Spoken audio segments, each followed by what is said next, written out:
Olá pessoal, aqui é o Velgas. Hoje é dia 26 de abril de 2025. Falcões do Kremlin aumentam pressão sobre Putin.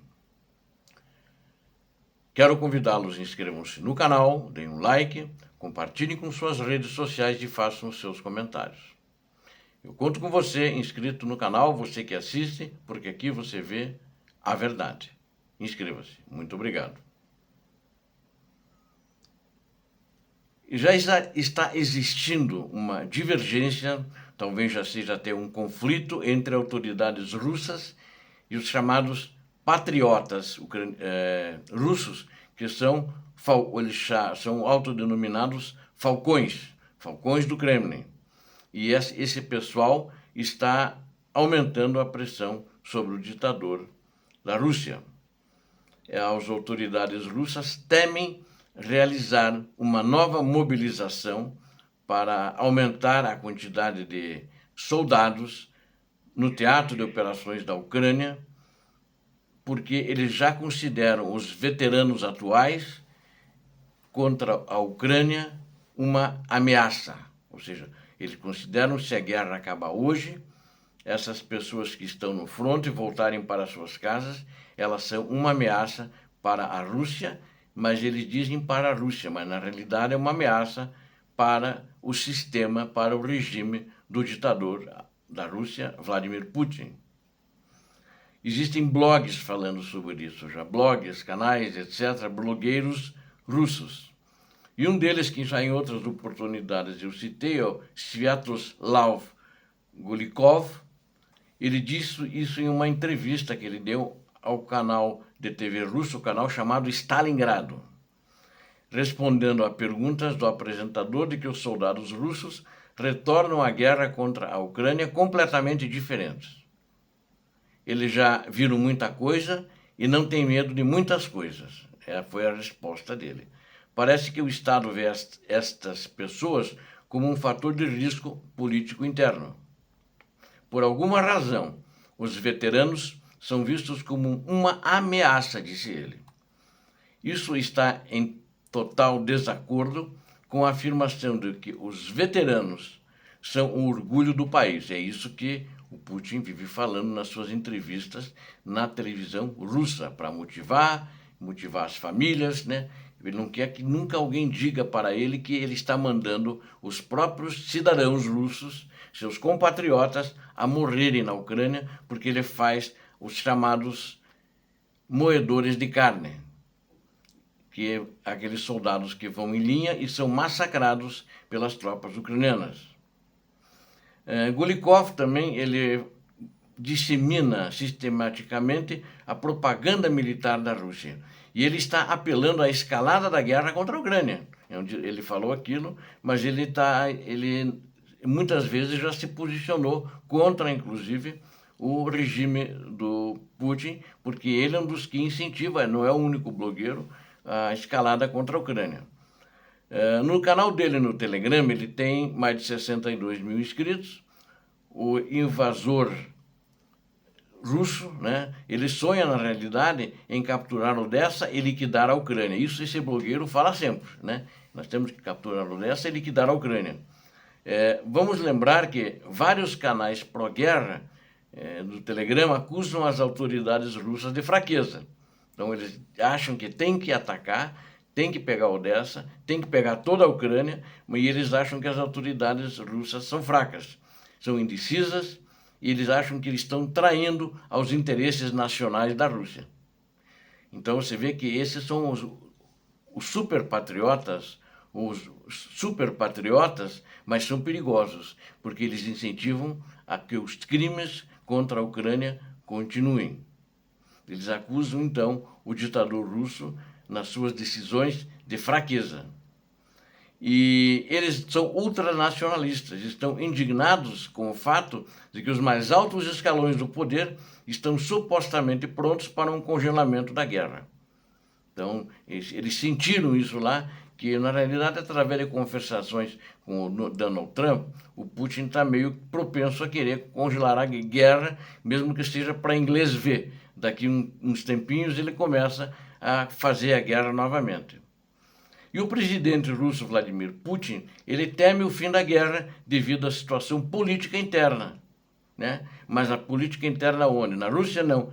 No Estado, é a política externa da Rússia, né? Onde cerca de 1/3 da sociedade é a favor da aniquilação total da Ucrânia. São dados russos esses, né? Eu não sei se é 1/3, já foi mais. Quando eles invadiram em 2014, mais de 80% da população apoiava. Hoje é bem menos, depois dos resultados que ele está trazendo. Aproximadamente 30 a 35% dos patriotas russos querem que a guerra persista até que a Ucrânia seja completamente destruída, com algumas deles formando a espinha dorsal e a base de apoio ao eleitorado do ditador russo. E outros são ultranacionalistas, também são anti-Putin, na postura deles.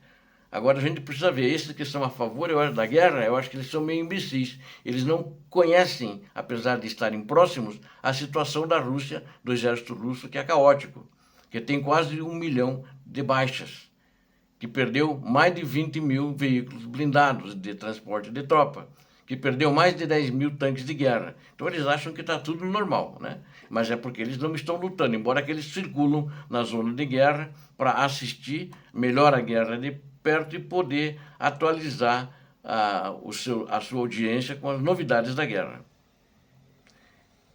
Pode ser que a guerra, segundo eles, acabe agora na primavera. Não se sabe, porque eu acho que se acabar é porque a situação da Rússia está muito ruim.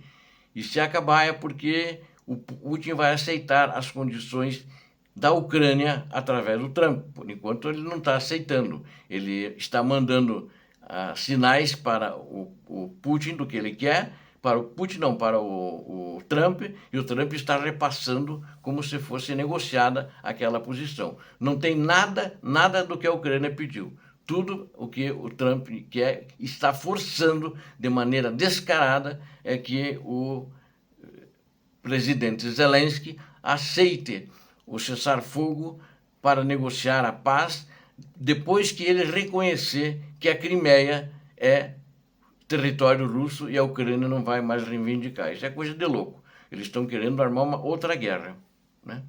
Então, para Putin é típico adiar a tomada de uma decisão, porque ele tem essas duas facções dentro dos ultranacionalistas que sempre o apoiaram, mas hoje estão divididos.